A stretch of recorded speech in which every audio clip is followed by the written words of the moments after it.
¿Qué tal? Muy buenas noches. Aquí estamos nuevamente reencontrándonos en una nueva edición de Chat Político. Estamos en www.universidad.com.ar, también en el canal número 30 de la televisión digital abierta y en el canal número 22 de Supercanal HD.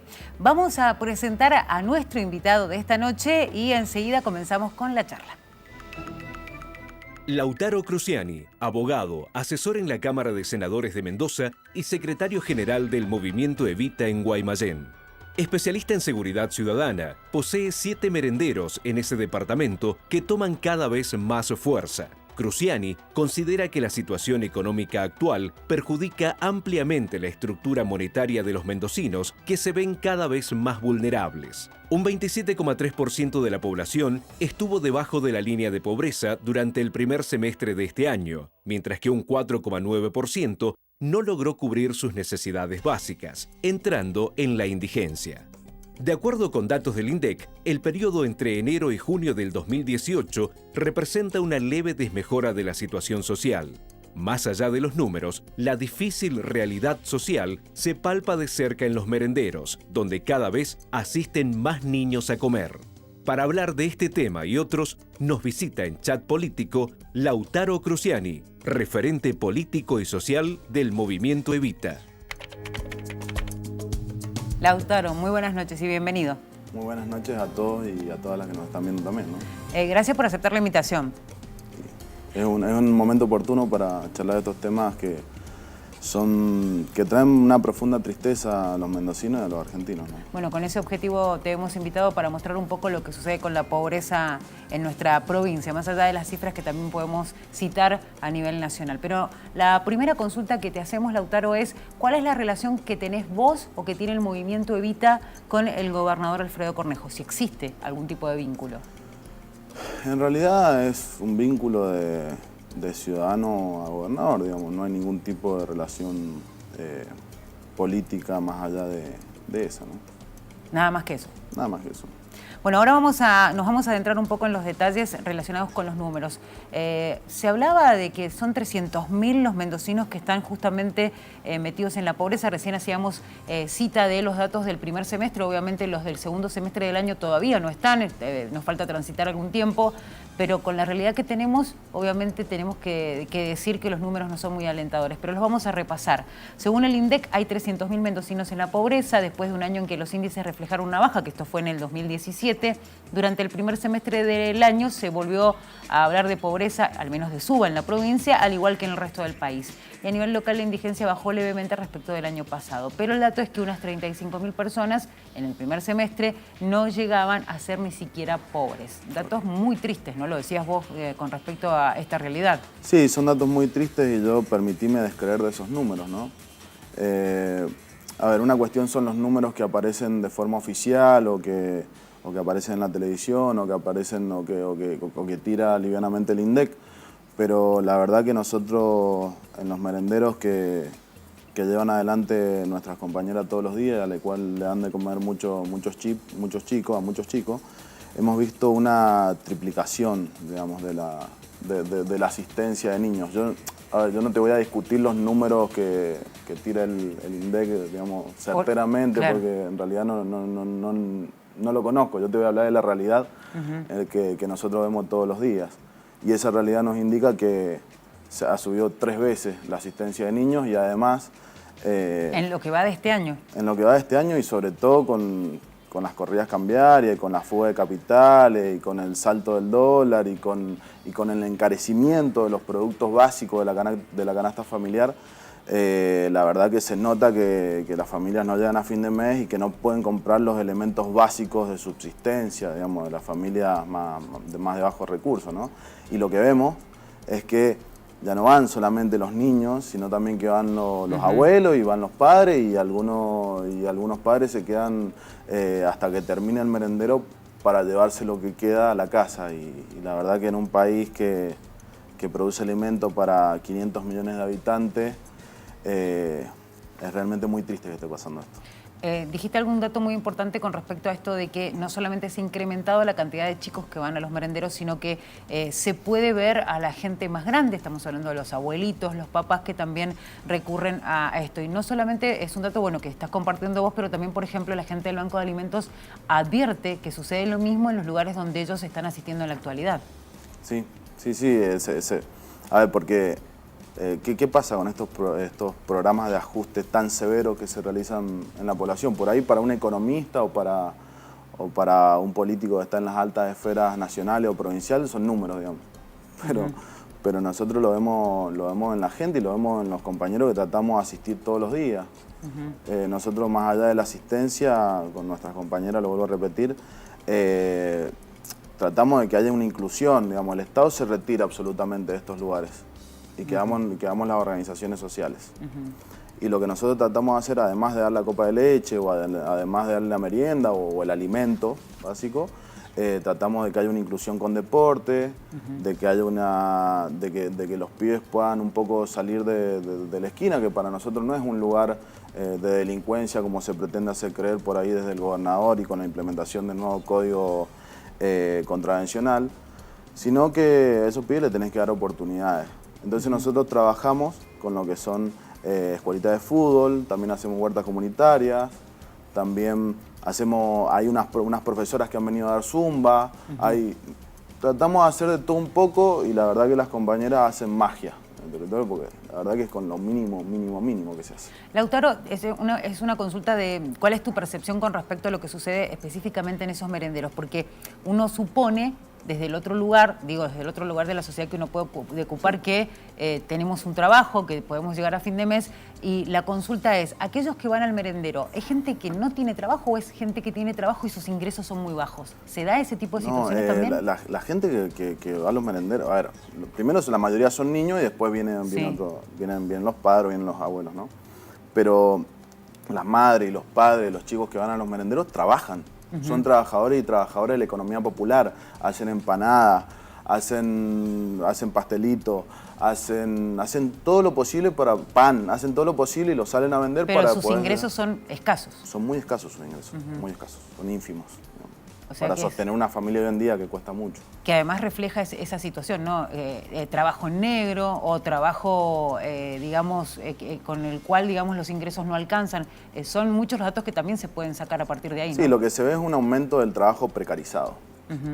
Digamos, nosotros sabemos que estas políticas traen un aumento del trabajo precarizado y se ve en la realidad. No hay que ser un gran economista o no hay que ser un gran científico para darse cuenta de que se está produciendo esta desintegración del tejido social y que se está produciendo una merma en el trabajo digno, ¿no? Que el trabajo es un ordenador social. Sin duda. A ver, uno cuando puede llegar a la casa y llevarle el pan a su familia con el sudor de su frente, uno se siente orgulloso, se siente bien. Y cuando eso no lo tiene, empiezan las enfermedades sociales, ¿no? Sí. Y la desintegración de la familia también. Que es lamentablemente a lo que uno apunta, ¿no? De que no suceda, en definitiva. Bueno, Lautaro, vamos a ir un corte, ¿te parece? Y enseguida vamos a compartir con vos lo que opina la calle con respecto a, sobre todo, el tema de los ajustes que uno puede hacer en la casa para poder subsistir. De eso salimos a averiguar en la calle y lo vamos a compartir con vos, ¿te parece? Espectacular. Bueno, nosotros seguimos aquí, estamos en Chat Político. Momento de ir a una pausa, enseguida regresamos.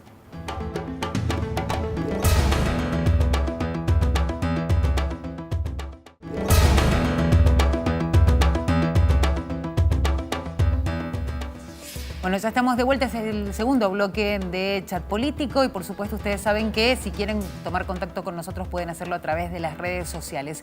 En Twitter estamos en @señalutv y también nos pueden encontrar en Facebook como Señalu. Y también recuerden que en www.universidad.com.ar pueden ver los programas anteriores, pueden volver a ver este programa y por supuesto todos los contenidos que generan los medios de la Universidad Nacional de Cuyo.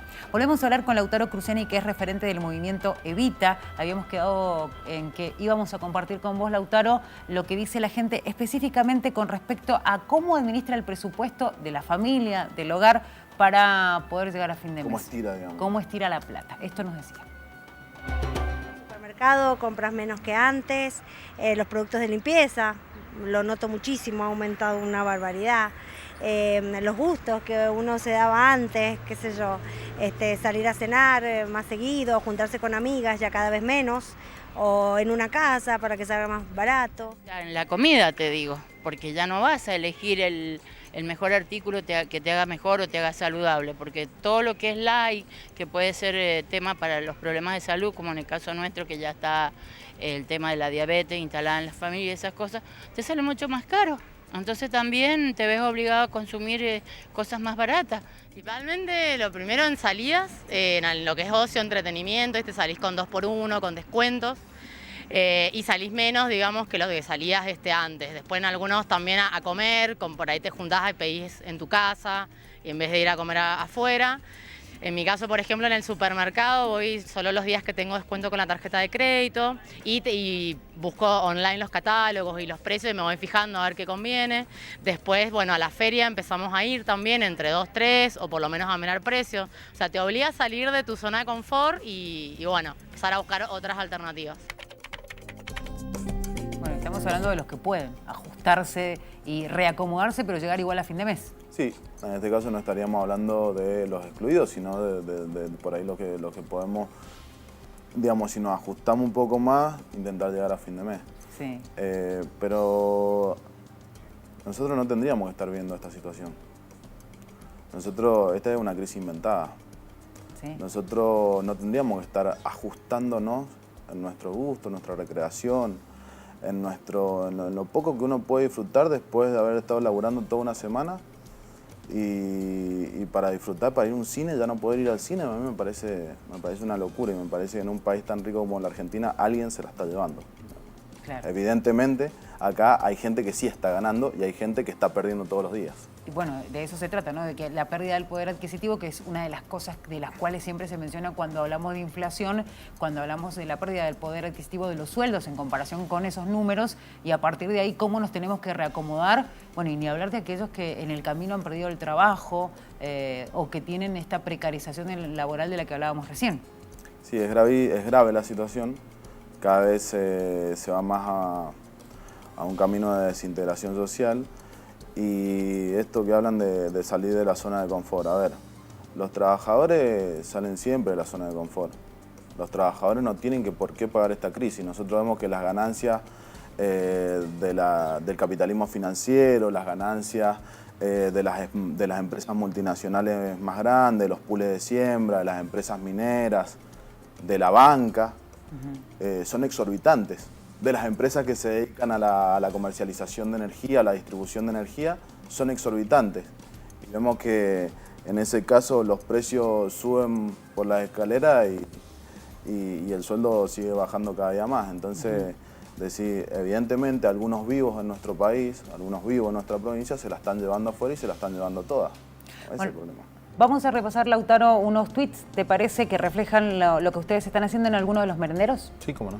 Bueno, vamos a ver lo que decía, por ejemplo, este tweet de Movimiento Evita. En Guaymallén inauguramos un Zoom popular y comunitario, fruto de la organización de los trabajadores, trabajadoras de la economía popular, un espacio para seguir soñando. Tierra, techo, trabajo, integración urbana y pertenencia al merendero Juguetes Perdidos. Pero vamos a seguir repasando porque, como decíamos, no es solo uno. Ayer, juegos recreativos y media tarde para las pibas y pibes de los merenderos de los barrios Ligüey y Belgrano de Guaymallén, Mendoza. Siempre estamos reflejando en las imágenes algunas de las tareas que llevan adelante. Y por último, hoy armamos y pintamos carteles nuevos para los merenderos con los que colaboramos en el departamento Guaymallén, Mendoza. Siempre estamos, nos quedamos con el amor. Este es de Victoria Popular. Algunos de los merenderos, donde en definitiva decíamos, ¿no?, que se van sumando chicos por la realidad y la crisis actual. Sí, nosotros hemos visto que se ha triplicado la cantidad de niños y niñas que asisten a los merenderos, obviamente con lo que hablábamos recién de que asisten también padres y abuelos, digamos, y algunos se quedan a esperar al final del merendero para ver si se pueden llevar a algo de lo que sobra a sus casas, ¿no? Lautaro, vos sí. Recién fuera de aire hacías mención de algo. Primero, que recién decías que se disgrega el núcleo familiar o la familia a partir de esta situación. Se rompen los lazos Se rompen sociales. los lazos, además, sociales. Sí. Pero también dijiste algo que tiene que ver con la violencia, cómo se va incrementando la violencia justamente por esta situación que se vive de no tener trabajo, tener menos trabajo y esto de la ruptura de los lazos, ¿no? Sí, a ver, lo que hablábamos recién, cuando va el sostén de familia, el padre o la madre, la mayoría de las veces las que paran la olla son las mujeres, digamos, y eso es una realidad. Cuando ya no se puede, digamos, acceder con dignidad a las cuestiones básicas de una vida, evidentemente eso genera mucha bronca y eso genera mucha indignación y eso hace que se complique la situación por ahí en algunos barrios. Por eso la tarea de las organizaciones sociales es muy importante, porque lo que trata es de contener y mantener ese tejido social. Son los pacificadores, en definitiva. Yo, Porque digo, tratan de mantener la calma cuando están sucediendo o se toman decisiones que alientan de alguna manera el enojo. Por ahí es muy grande, digamos, esa palabra, digamos. Nosotros tratamos de construir, de restablecer lazos sociales, tratamos de que, digamos, el conflicto social no estalle, digamos, pero la verdad que las medidas económicas que adopta este gobierno y la represión que ejerce este gobierno para la justificación del ajuste no nos ayuda en nada. Yo te estaba hablando, uno de esos merenderos, que es un salón de usos múltiples, que con mucho esfuerzo construimos, porque en realidad estuvimos ahí mano a mano con los compañeros del asentamiento Castro. Lo pudimos construir gracias a la ayuda de los vecinos y gracias a digamos, este tejido de lazos sociales, y eso la verdad que ha traído en el barrio y en otros barrios también, en Nueva Esperanza, Blanca Esperanza, hay muchos barrios que te podemos dar ejemplo, ha traído una cohesión social y alrededor del merendero, digamos, se crean muchas más cosas, muchos vínculos y muchos lazos sociales que cuando no estaba el merendero no se creaban. Claro. Entonces, la verdad que se hace como una especie de red. O sea, es una red. Una red de contención, digamos.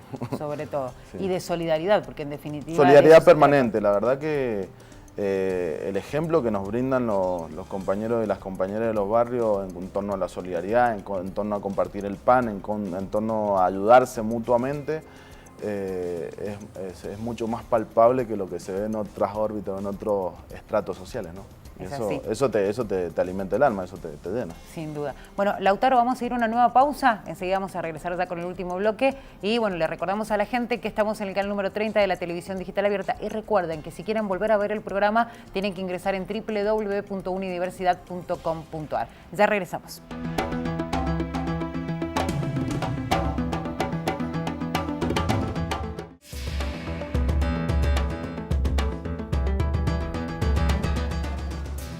Tercer y último bloque de Chat Político. Estamos aquí en el canal número 30 de la televisión digital abierta y recuerden que se pueden comunicar con nosotros utilizando nuestras redes sociales. Estamos con Lautaro Cruciani, referente del movimiento Evita, y estamos, como decíamos, en el último bloque en el cual vamos a hablar un poco de lo que se viene para el año que viene. Es un año electoral y para eso vamos a citar un tuit del diario La Nación, donde Julio Bárbaro habla sobre las elecciones del año que viene. Mi esperanza es que ni Macri ni Cristina se presenten. Es textual, ¿no?, de La Nación y de la opinión de Julio Bárbaro. ¿Qué opinión tenés vos con respecto a quiénes pueden ser las figuras del año que viene y si son fuertes y cuál sería tu postura con respecto a esto? Yo no me daría primero o no proscribiría a ningún candidato. Me parece que proscribir a un candidato es una postura antidemocrática. Yo creo que tanto Macri como Cristina pueden ser candidatos en la elección del año que viene. Lo que sí, a mí me parece muy interesante la construcción de una nueva mayoría. Es decir, tomando en cuenta los errores que se han cometido en el pasado y haciendo la autocrítica necesaria, y sin preguntar mucho de dónde vienen, compañeros y compañeras, referentes sociales, de organizaciones sociales, partidos de centro-izquierda, digamos, y de centro-derecha también, digamos, armar un gran frente nacional para que el poder popular ascienda nuevamente al poder, digamos, para que la organización popular ascienda nuevamente al poder. Yo creo que a ningún argentino y argentina nos conviene lo que está pasando hoy. Yo creo que la expoliación de nuestros recursos naturales, creo que la falta de sensibilidad social que se está teniendo hoy en día y la merma en el poder adquisitivo del salario se tienen que terminar, digamos, y se tiene que terminar el endeudamiento y el sometimiento a los organismos internacionales de crédito, al FMI. Yo creía que esto no lo iba a ver. Nuevamente yo igual soy joven, pero yo viví el 2001. Yo creí que la dependencia de la Argentina hacia el Fondo Monetario Internacional no lo iba a volver a ver. Y la verdad que la estoy viendo y digamos, me siento mal como argentino me pase eso. ¿Por qué nosotros tenemos que depender de préstamos internacionales que nos vienen a buitrear nuestros recursos? Claro. Nosotros tenemos suficientes recursos para tener un país parado, un país serio y un país que sea una potencia productiva y una potencia industrial. Nosotros tenemos mucha materia gris, nosotros tenemos muchos científicos, nosotros tenemos muchos estudiantes, las mejores universidades del mundo. ¿Por qué tenemos que estar...? Digamos que los recursos, tanto humanos como naturales, existen en la Argentina. Tenemos todo para ser el mejor país del mundo y sin embargo... Estamos lejos de eso todavía. Estamos muy lejos de eso. Lautaro, te iba a preguntar un poco sobre, pensando en el peronismo, ¿no? Sí. Para el año que viene. Sí. Y a pesar de este desencantamiento que hay con el peronismo, sobre todo por las últimas cosas que han sucedido, algunos siguen apostando, otros no tanto, debido a las sospechas que hay con respecto a corrupción. ¿Se puede pensar en una nueva posibilidad para el peronismo más allá de eso? Yo creo que sí, yo creo que hay 2019. Yo creo que el peronismo está resolviendo sus problemas internos, que siempre lleva mucho tiempo, digamos, resolver esos problemas internos, pero creo también que cuando la patria está en peligro está todo permitido, excepto no defenderla. Yo creo que los dirigentes tienen que tener una gran responsabilidad en este momento, todos los dirigentes, los compañeros y las compañeras del peronismo, y avanzar en un gran Frente Nacional anti-Macri. No solamente con el peronismo. Yo creo que no alcanza con el peronismo solo, no alcanza con el kirchnerismo solo, si se quiere decir, o si se quiere caracterizar a un espacio amplio o grande del peronismo, sino que hay que traer a nuevos actores sociales, hay que traer a nuevas organizaciones políticas a ese gran frente que se construya. Bueno, Lautaro, vamos a ver ahora un tuit de Lilita Carrió, ¿sí? Que no deja de abrir grietas. Es una política psicodélica lo de Carrió, digamos. Bueno, vamos a ver lo que escribía. Me preguntaron y respondí. Perdí la confianza y es la verdad. Lo quiero al presidente, pero perdí la confianza en que se luche contra la corrupción. Bueno, en los últimos días sabemos que la presentación que hizo la coalición con respecto al pedido de juicio contra Garabano, pero digo específicamente cuál es la opinión que tenés vos con respecto a esta situación que se ha generado a partir de los dichos de Carrió. Yo creo, primero, no subestimar a la señora Carrió. Yo creo que Carrió es una política muy inteligente. Pero más allá de eso, creo que es el Bolsonaro argentino. Las opiniones que tiene son ridículas porque ella forma parte de la coalición de gobierno y ella forma parte de toda la corrupción que hay en el gobierno nacional y en el gobierno, bueno, en el gobierno provincial también, porque en realidad más allá de las denuncias que ha hecho. Más allá de las denuncias que ha hecho. Las denuncias que ha hecho son por la galería, son de la boca para afuera, pero en realidad nunca se terminan aplicando. Y está en una tensión permanente con el presidente, con Mauricio Macri, una tensión ficticia en la cual se habla de lo que ella dice, livianamente, en los medios de comunicación, y no se habla de la realidad social tan grave que estamos viviendo. Para mí es una pantalla, es una bomba de humo lo que hace. Bueno, y si pensamos de vuelta en el 2019, ¿qué candidatos pensás vos que pueden ser los más acertados, más allá de Cristina? Y del peronismo, digo, ¿qué otras opciones se pueden presentar? ¿Qué otras opciones se pueden presentar? Digo, pensando en el La verdad que hay muchos candidatos en el horizonte. A mí particularmente me gusta Felipe Solá. Creo que en la provincia de Buenos Aires hizo una gran gestión como gobernador. Es el que tiene mayor imagen positiva después de haber terminado esa gestión. Estuvo democratizó bastante las fuerzas de seguridad, descabezó la maldita policía bonaerense, si bien faltó mucho y no se llegó al final, es un hombre que conoce cómo funciona lo productivo en la Argentina, es un hombre que está tratando de llegar a la unidad de los peronismos existentes, así que... Todavía están bastante disgregados, ¿no? Todavía están bastante disgregados. A mí me parece una buena opción, pero hay de todo, digamos. Hoy no se puede definir un candidato o cuál va a ser el candidato del peronismo, ¿no? Esa será la tarea de por ahí referentes. Por ahí pueden haber muchos candidatos y se puede dirimir todo en una gran paso, que creo que sería lo más sano para el peronismo en este momento, ¿no? Y falta poco para el 2019 y uno dice, bueno, tendrán que empezar a definirse, ¿no? Sí, además el gobierno ha planteado, precisamente Macri se ha adelantado a plantear su candidatura, digamos. Esto es por la situación económica que estamos viendo, que la verdad es muy grave, y algunos hablan de que puede haber un adelantamiento de las elecciones. Entonces, digamos, es complicada la situación. Por ahí también hablar mucho de candidatos, de política podemos hablar siempre, pero hablar mucho de candidatos por ahí es una falta de respeto por la situación social tan grave que estamos pasando, ¿no? Exactamente. Bueno, muchísimas gracias, Lautaro, por este rato y poder acceder a esta posibilidad que tenemos nosotros de charlar con vos. Sabemos que vienen trabajando y mucho. Para nosotros ha sido un placer tenerte y además porque tu trabajo y tú en representación de todo el grupo de gente que lo hace con vos es un aporte muy importante para la sociedad hoy por hoy. No, muchas gracias a vos y muchas gracias a todos los televidentes que nos ven, ¿no? Bueno, estuvo con nosotros Lautaro Cruciani, referente del movimiento Evita. La invitación es para el próximo jueves, 22 horas. Ya saben, nuevamente estaremos junto a ustedes con Chat Político. Será hasta ese momento.